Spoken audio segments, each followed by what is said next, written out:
oriented here. So this is a very experimental talk. I have circulated this paper. The paper is completely written, but the last time I presented this was at the University of Arizona to their philosophy department right before COVID to Jerry Gauss's group, and he unfortunately has passed away in the meantime. And now here I am post-COVID for the first time back, hoping to make some progress with this paper. So just to give you an overview of the whole synthesis of the argument.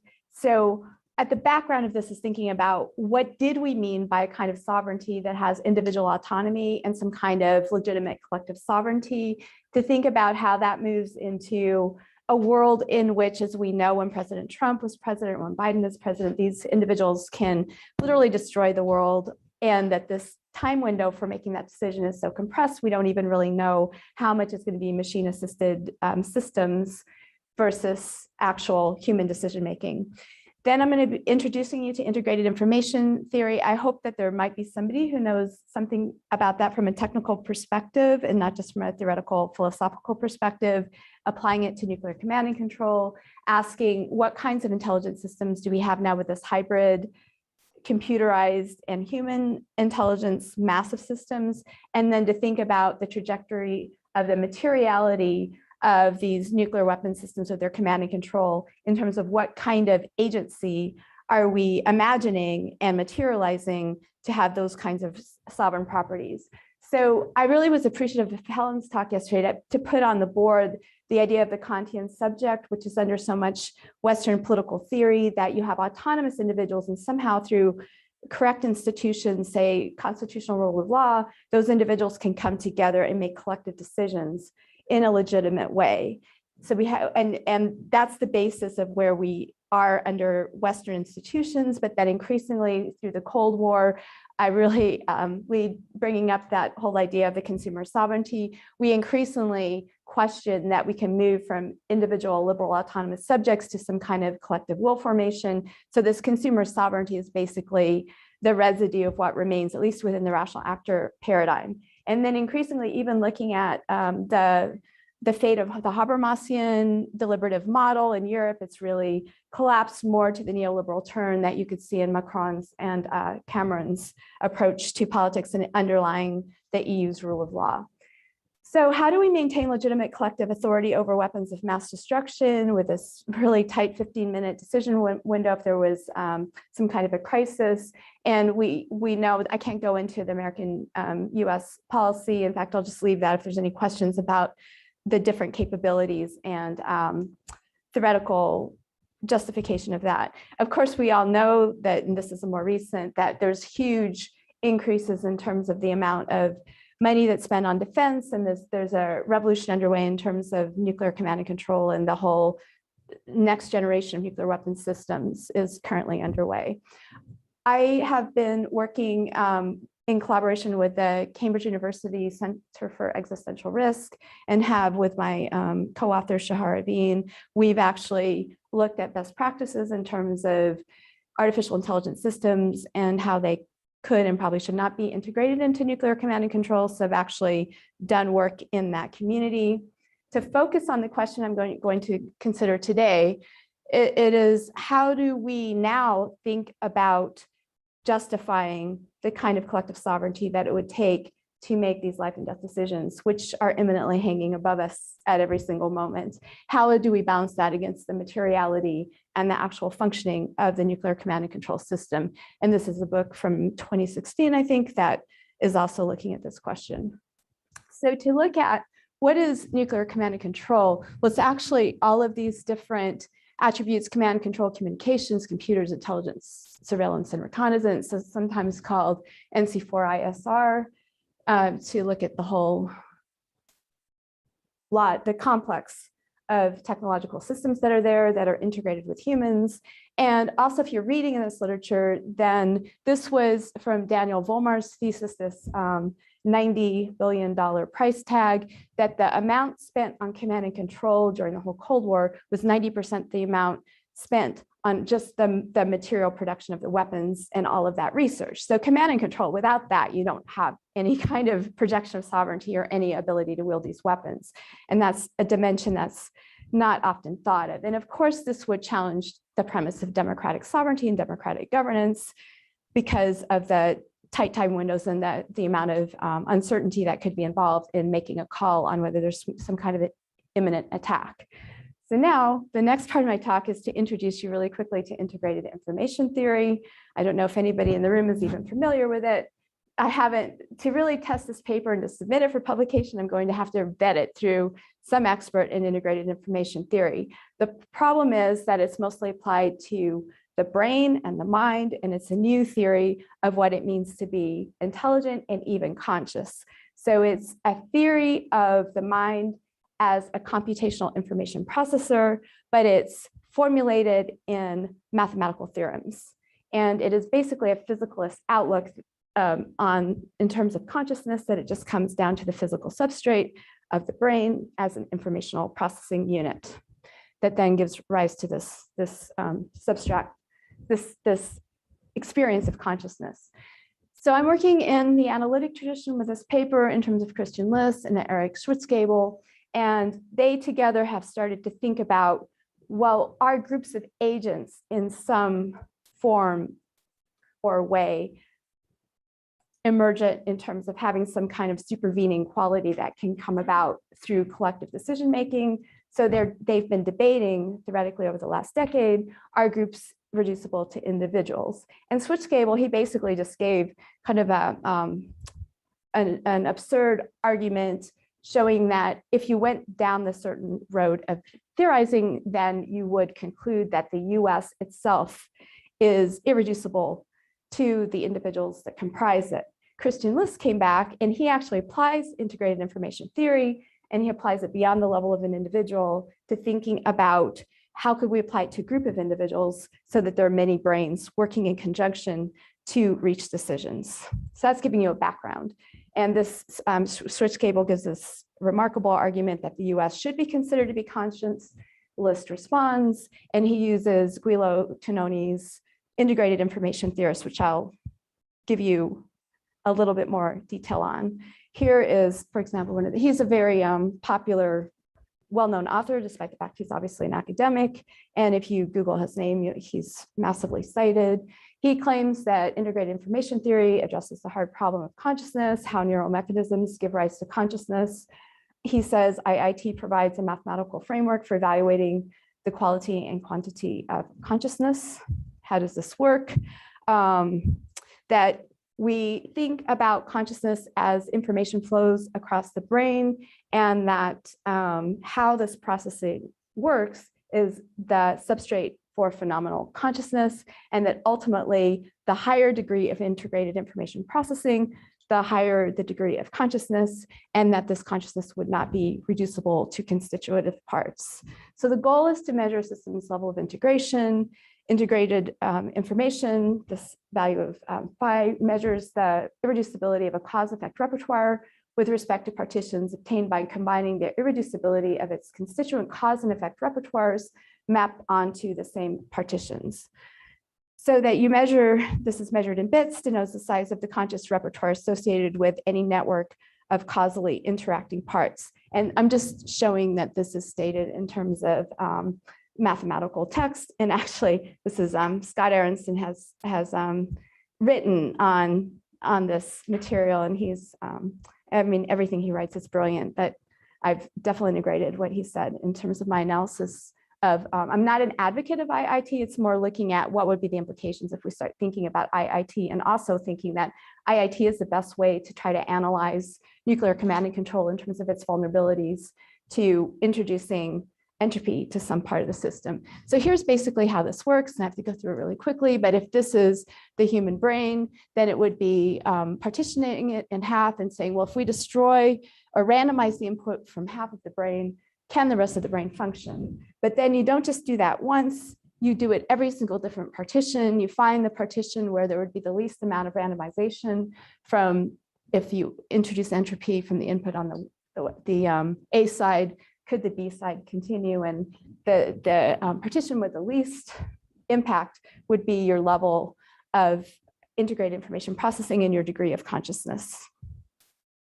So according to Tononi, IIT claims that human consciousness has a high capacity for integrated information, and he thinks this does reflect consciousness. So Christian List applies this to a group, and just to go all the way through his paper really quickly, he concludes that IIT theory will not give you that a group agent has any kind of emergent, decomposable consciousness. And I am adding to this debate with my paper, applying it to nuclear command and control, and using, so this is a concluding sentence from List, where he says, an important difference in ultimate moral significance between individuals and groups lies precisely in their difference with respect to consciousness. So List is basically conceding that if a group or some hybrid agent, in my case, could be said to have a high degree of this, this B, then in that case, then that could be said to have this high degree of consciousness. And I'm cautioning that we go down this road of using integrated information theory in this way, because I think that with nuclear command and control, it actually, there may be a very high level of integration, but that the materiality of that system then would end up treating it as though it has some kind of morally significant personhood with all of those attributes of self-defense and justifying what that system decides to do. And looking at, there's a lot of literature now looking at multi-agent systems that include artificial intelligences with human systems. And I think this NC4-ISR is probably maybe the biggest or the elephant in the room in terms of, well, what would be that kind of system that you could start applying this type of IIT metric to? Now, this is all speculative, and if anybody here wanted to challenge this, I haven't submitted this paper to publication yet because I'd like to get a better sense of whether you could in fact argue that no matter how much you partition the core element of nuclear command and control, there's no way that it could be decomposable. It could be that you have two parallel systems, but that's even hard to imagine, but that basically every aspect of this nuclear command and control system is vital to maintaining and projecting that kind of sovereignty. And it's in a massive cause-effect repertoire, because if you integrate some kind of segment that's been randomized and then you make a fallacious decision, then the cause-effect repertoire would be calamitous for the whole world. So this is considering all the different partitions, just jumping to my hypothesis that in the end, if you have all the partitions and you could break it down in various ways, but that in the end, there's no way you could decompose this and still have your nuclear command and control system. That's my hypothesis. And so far in all the different audiences I've given, nobody's actually challenged that in a way that I've had to respond, but I'm open to that. So if I compare what List was doing with just human groups and what I've been doing with this hybrid group of the machines in nuclear command and control and the humans, that this is not a decomposable system, that if you're randomizing the cortex function of this nuclear command and control, that would be a sovereignty loss. You wouldn't be able to project power through these weapons.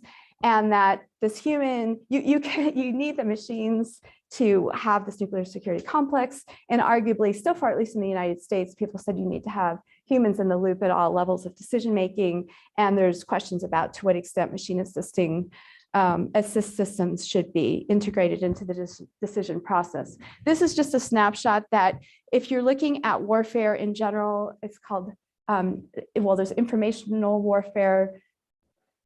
This is from something called network-centric warfare, and this author is basically arguing that even in small units of men and machines that are operating autonomously in the field, that you go from information to shared awareness, self-synchronization, and that there is emergent properties of behavior that are coming out of these military units that are way smaller than nuclear command and control. So just to come to my conclusion, that you could calculate in some conceptual way that this phi value of this NC4-ISR, and that this system requires global situational awareness, and that now we require human integration to the system. We have massive control of kinetic systems with huge outcomes, and the defense planners themselves are massively worried about randomization, which is why all the money is spent on nuclear command and control. So my tentative hypothesis is that maintaining national sovereignty, which would be unified, informed, and directed with NC4-ISR, requires a level of systems integration above and beyond that of solely collective human agency. This may have a completely a higher level of this integrated information processing than individuals or classical governance. And Stuart, Scable, and List together open up the possibility for finding some kind of intelligence in these systems, and then ultimately maybe opening the door to at least de facto treating these as having some kind of personhood, moral personhood, which we used to think of, like for Hobbes, the nation state has some kind of corporate personhood that has all of those attributes of autonomy, making decisions, and self-defense, for example. So I think this is my concluding slide.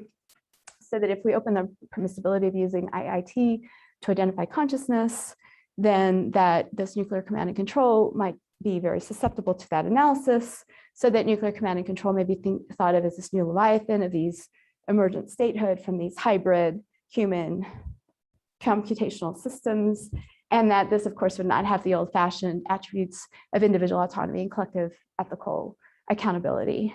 And thank you, that's my talk, and I think I just got through it in time.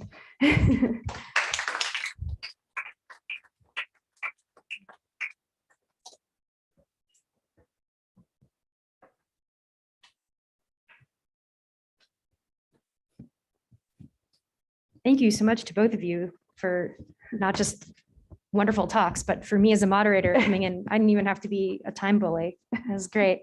Yeah, so Lee, Sonia, I'll have you both come on up here. I'll pull the chairs up for you, and then we can open it up for, yeah, Jake, you want to come up too? We have a chair for you. And I will start, no, I can stand. I'll start fielding questions, and following Helen's pattern, if everyone could, I have the first, Helen, introduce yourself quickly before you ask your question.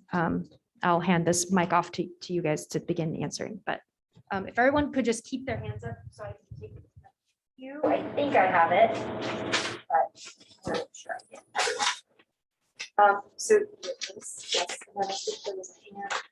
So go ahead and ask your question. Sure. Hi, do you want the mic? Oh, should I get a help? I don't know. You might just talk up. Okay. Yeah. Is there a second one? Okay, I can run this one, but let me just, okay, here, I'm gonna get you started and then people hold their hands up. Okay.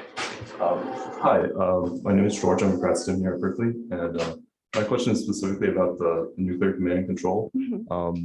Is it advisable to sort of like overthink this and specifically introduce automated decision-making and even automated information processing, especially, in conjunction with like launch on warning, or should we just try to move the whole world towards survivable second strike and to have that be like a political decision as opposed to, introducing more sort of like information processing and, automation? And is that just like a rabbit hole we shouldn't be going down?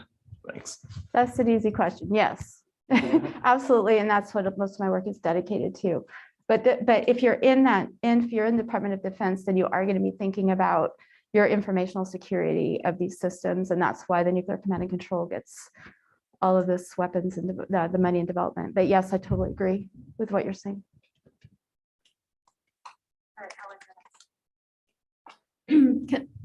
I'd like to just ask both papers a quick question.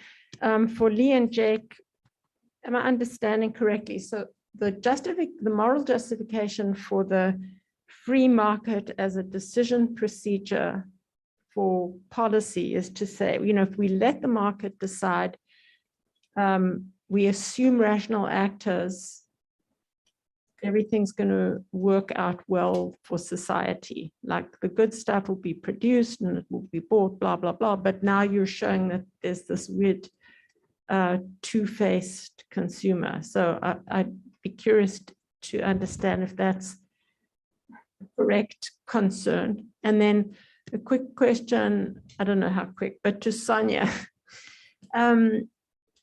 In my own reading around autonomy, I actually am more influenced by more recent conception of an autonomous individual, not the liberal autonomous individual, but rather the autonomy that develops as individuals are members of society. So it's fully integrated into social being. And therefore, when you present this idea of are groups decomposable into individuals, I just don't even understand that idea, because individuals already are group created entities. And so now reflecting on the way you're thinking of your these hybrid, what you're calling hybrid agents, I also am wondering, what would it mean to actually decompose into the different entities when each of the parts of it is built with a conception of its projected interaction with the other parts of it. So yeah, I mean, I have the same question about both of these concepts. Just curious. Sure, I'll say something quick and then give it to Jake. So two things I would say about that, 2 points.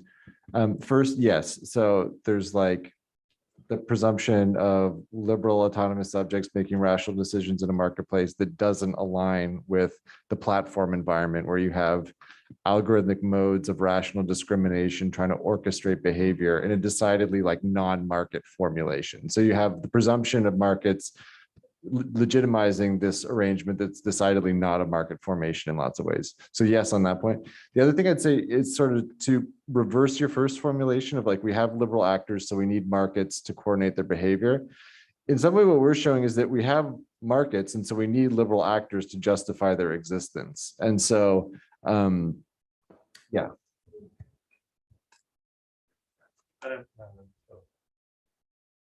I actually, because I loved your paper, and I do think, because I'm just jumping into, sorry, I don't know if I'm defending you guys, but totally agreeing that in the sense of that consumer sovereignty, and that we still do have that as a justification of the markets, and we still do think we need to satisfy preferences. And then the behavioral economists, I think you did a great job explaining how, from their perspectives, we're not really rational, but those are our two paradigms. And so I thought you captured really well what I think would be the way I would try to describe it, but I'm not doing the research. So just to throw that in. So Helen, thank you for your question. I think we should be moving to different ways of thinking about how individual autonomy would be construed in terms of groups. The analytic work I was following was Pettit and List, and they together have, I don't know if it's old fashioned at this point, but they really stress that you have this rational actor type of agent that has some kind of autonomy.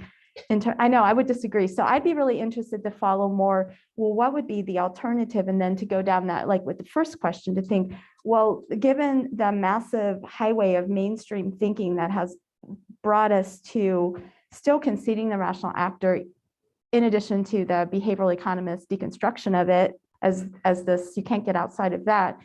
And then also the materiality of the nuclear command and control system, which is basically that's where so many of our resources are going, and trying to think, but how could we take that in a different direction? Because I do think that with nuclear command and control and those weapons, that until we can undo that system, we're all beholden to it in some way, and that we're putting resources into it. It has significant existential risk, and it's locking us into some kind of view. Even if we move from List and Pettit to conceding some IIT version of nuclear command and control, it's not the world I would want to live in.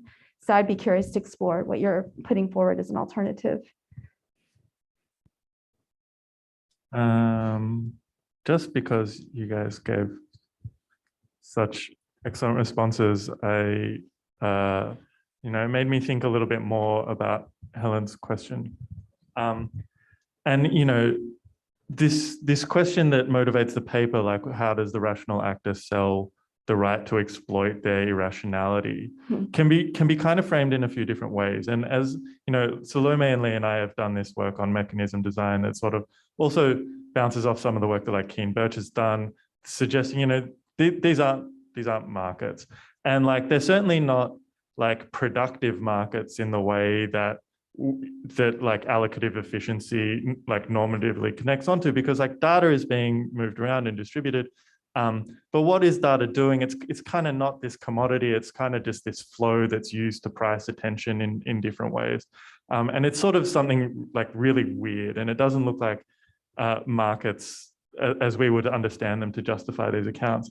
And then Salome, I remember when we were like sitting next to each other and you were like thinking about your relational theory of data governance paper, you said to me there was like, there's this like Kantian privacy paradigm on one hand, and then there's like the American sort of the caricatured as Lockean or libertarian privacy paradigm on the other hand, and there's something in the middle. And I've thought about that for like a long time, because it seems to me like what's the real politic of what's happened in the middle is this sort of consumer protection paradigm and the behavioral economics paradigm, with this sort of Kantian personality on one hand, or the libertarian rationale on the other hand, just effectively being a gloss on what is now global economic hegemony that sees data in these particular ways, and requires that we think about data markets.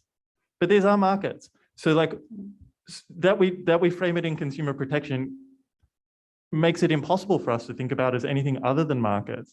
And so like the response that I've been thinking about is like, well, then how do we, what do we even have the language to pull our relationship to platforms out of this market vocabulary? Like, so the question I'm asking, like the title of the essay would be like, how do you decommodify data, right?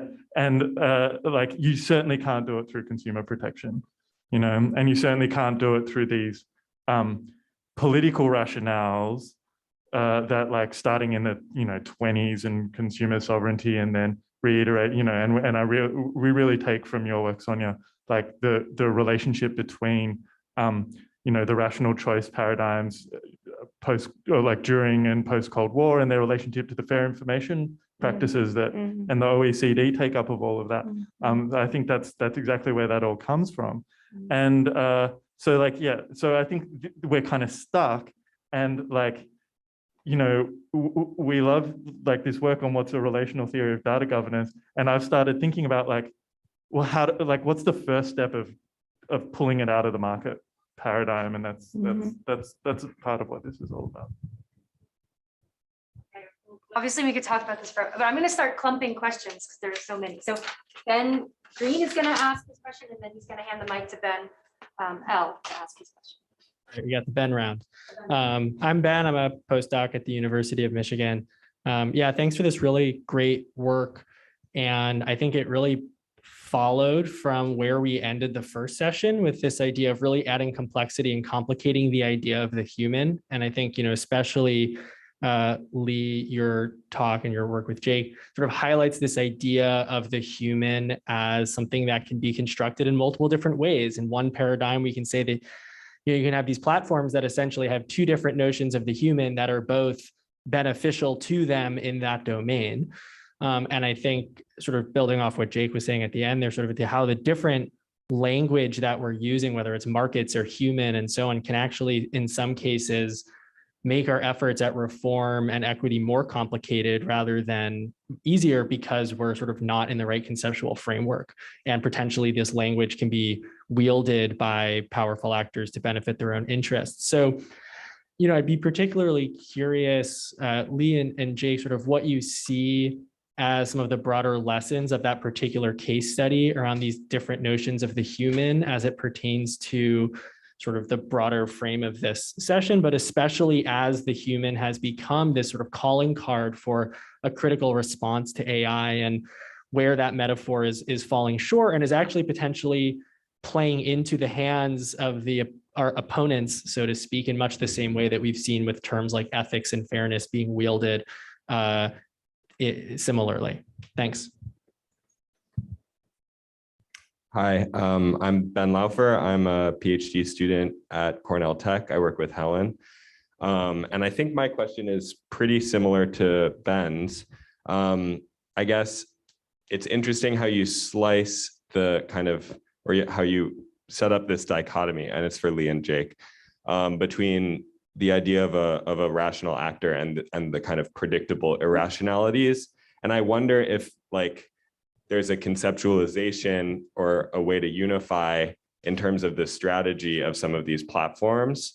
And I think you've kind of spoken to this a little bit when you've talked about like behavioral, kind of like overarching behavioral science ways of approaching like user behavior. But I think kind of coming out of various research in various fields, there's this idea of like short and long-term rewards motivating people's behavior. So like describing why somebody would choose to eat a donut instead of a salad might be helpful in explaining what people's behaviors are online. And the idea that a lot of these like terms and service agreements come up in a context where they just want to get they kind of want a short-term reward, and they might act according to a shorter term set of considerations. So like, I guess more generally, I would love to hear you guys speak to how these notions of this self or the individual both get operationalized by platforms, and whether there is any like unity in the strategic approach to kind of mine users for data.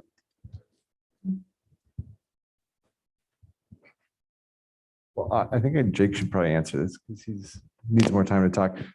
So just kind of to answer both questions at once, in some sense, let me just like narrate the process of this paper a little bit to you, which I think sort of gets to it, which was that I was recognizing this dichotomy, right? The rational actor that's codified in the privacy law, and then the particularly irrational thing. And I was like, well, this is like a weird contradiction, right? How can these two things exist at once? And then Jay came in very brilliantly and said, in fact, it's not so much that they're contradictory, it's that they work together to stabilize this particular mode of accumulation and to justify these sort of business models and allow them to have legitimacy. And in the eyes of regulators, in the eyes of the public, in the eyes of customers, you need these different constructions for this whole business to make sense, to be legal, and to be profitable. And so yeah, that's what, yes.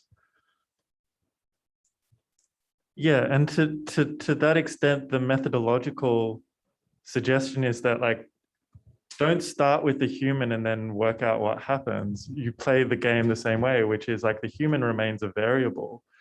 Find the particular political arrangement you want and then work back to define what the human is. Because like what we see in like the legal thinking, for instance, and you pulled out this history in trademarks, is that like particular qualities of human cognition capacity, like that are inscribed in law, have very little connection to empirical reality. Right? Instead, what they do is privilege one particular set of actors over others, and that moves through the human. So like the human capacity to distinguish marks, to distinguish brands, like if you say that like humans are like really, really good at this, you're kind of privileging like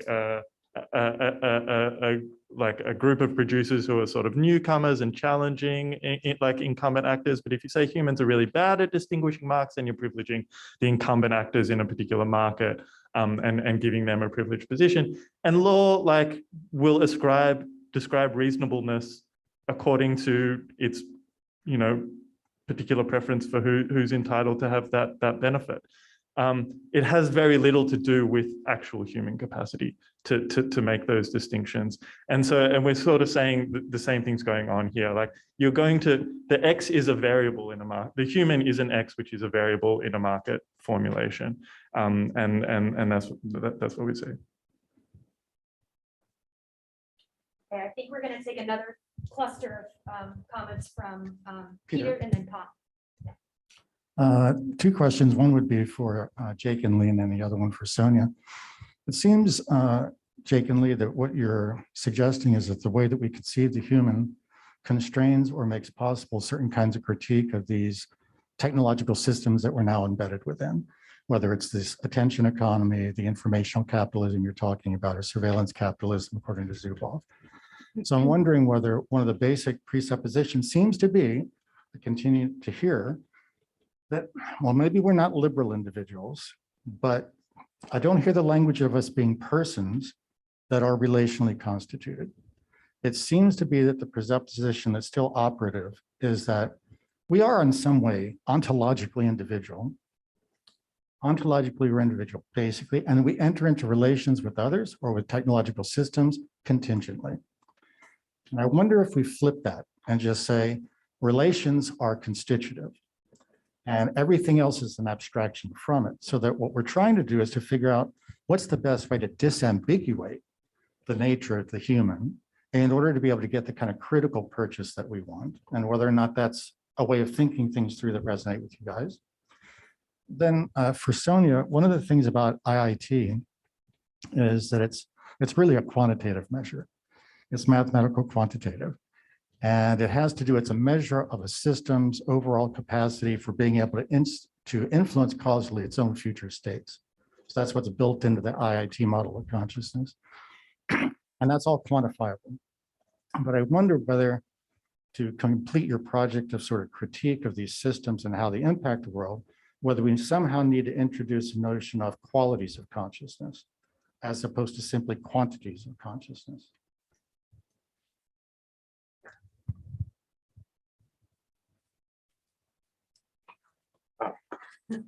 Oh, thanks.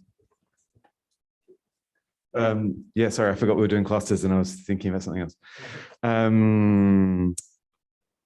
Thanks very much. So first of all, I don't know about anyone else in the room. I have a lot of questions for IIT theory, which I don't think it's fair to direct to Sonia, so I won't do that. We can talk about it another time, or you can tell me what to read.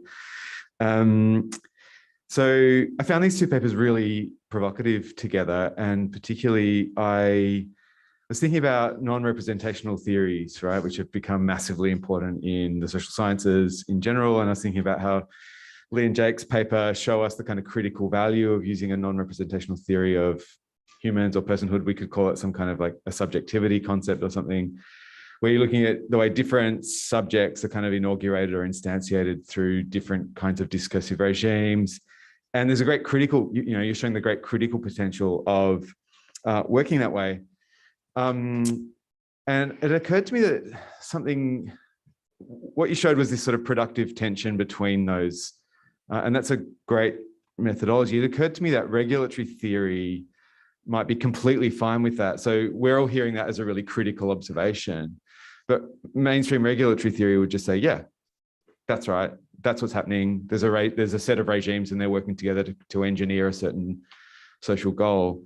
So I wondered if that's something you thought about or worry about in terms of like your intellectual apparatus, and like how do you then get how do you entrench that critical thing? I know Jake's thinking about this.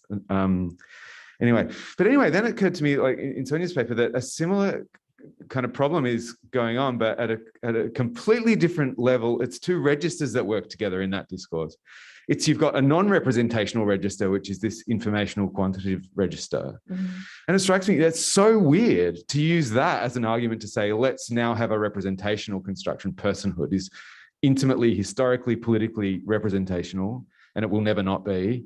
So why then use this sort of non-representational theory to say, and now the payout of that is we get personhood, which is a representational apparatus.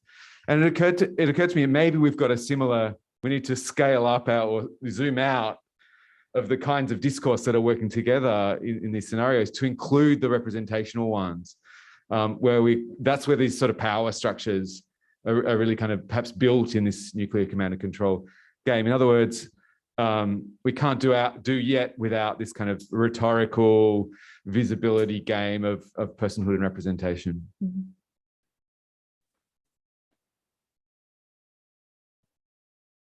You want me to go first? Okay. So Peter, I agree that it would be a really good idea to look at the different qualities of consciousness, but then at the same time with the nuclear command and control and the way Schwitzgebel and Pettit with List, that they've taken this argument, the way that they open the door to normalize that we could use this integrated information theory, they're trying to do some kind of an imminent critique, but I think they end up justifying a paradigm. And then the question, well, I was just trying to show where that paradigm would end up, and that it's interesting to think, I'm going to parallel this now to the representational, because I hadn't really thought of that, but yes, IIT would not be a representational notion of personhood. But I think that the way that more and more we think about, well, what is the difference between AI and a human intelligence. And more the way that at least some people would just collapse and say, no, we're all informational processing units, like say Tegmark, for example, so that at that point, there is a real question about, well, how do you explain the agency of this actor? Is it really that different if it's artificial intelligence or human intelligence? And so then we just end up in this world where maybe we can explain all that. It's not explainable at some level. So it is easy to go to the non-representational analyses of how can you define the levels of consciousness. For my own work, I guess the first thing I'm interested in at a very basic level is it fair to say that if you took nuclear command and control and you applied IIT to it, would we have to conclude that it would be a very intensely, highly organized, systemic form of information processing? I think we would. And I don't know who would be the ultimate decider of that. And then the question would be, well, what would be the implications of it? One would be the materiality has this causal trajectory of its own. What are the tools that we would need to seriously say this world will self-destruct within a certain amount of time? We need to bring meaning back, and we need to bring these qualities of consciousness that Peter, we need to bring those back. So my first question is my analysis sound? And then how can I use that to perform some kind of imminent critique of that approach? But really enjoyed both of your questions. Thank you.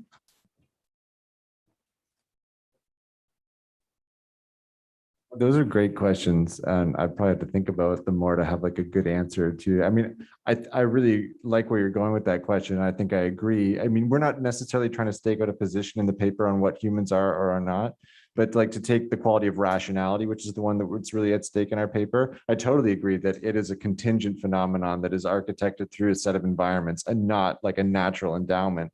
But the law treats it that way in lots of cases and uses that idea of it as a natural endowment to justify a set of quasi-market situations where this other ontological formulation of rationality is something that can be tuned and modulated and that emerges from the context of the environment is allowed to exist. And so like we do refer a little bit in the paper to like work from science and technology studies and economic sociology, like Michel Calan, who says like, yes, a rational economic actor exists, but not by nature, by way of market devices. Mm-hmm. So like, I totally think that's the case. And yet I don't think the regulatory paradigms are honest about that in some ways.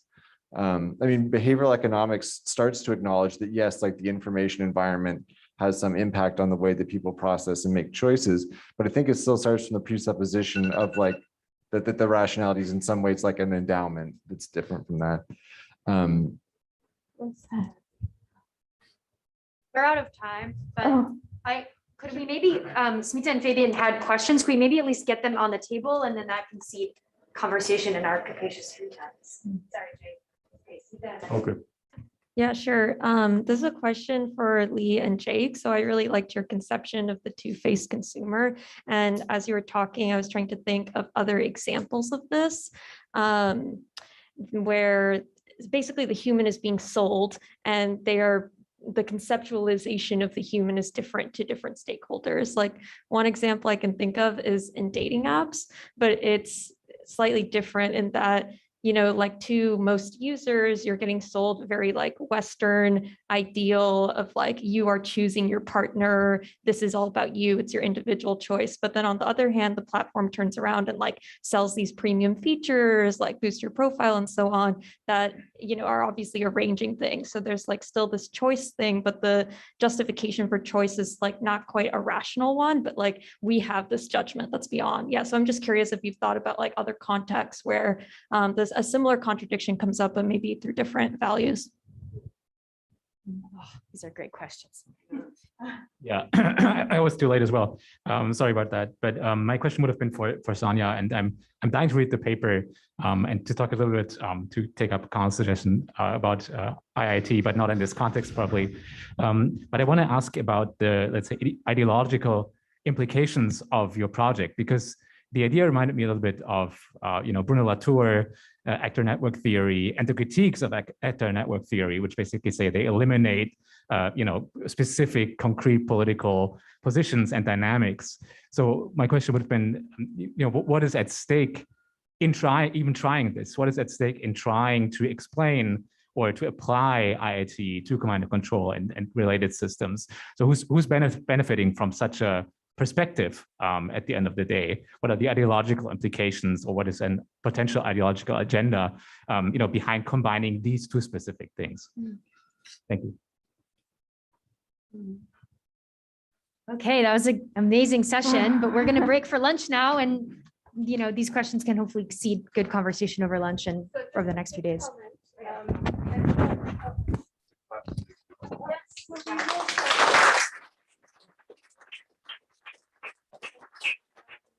Just to mention, we have lunch. There's still plenty.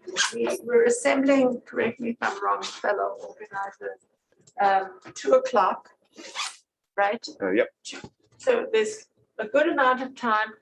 You're on your own. There is the faculty club. That's kind of a quick walk. And relatively inexpensive. Relatively inexpensive, and but of course you have time to explore Berkeley, what Berkeley offers, and 2 o'clock sharp, and brilliant panel. Thank you so much. And Salome, brilliant moderator.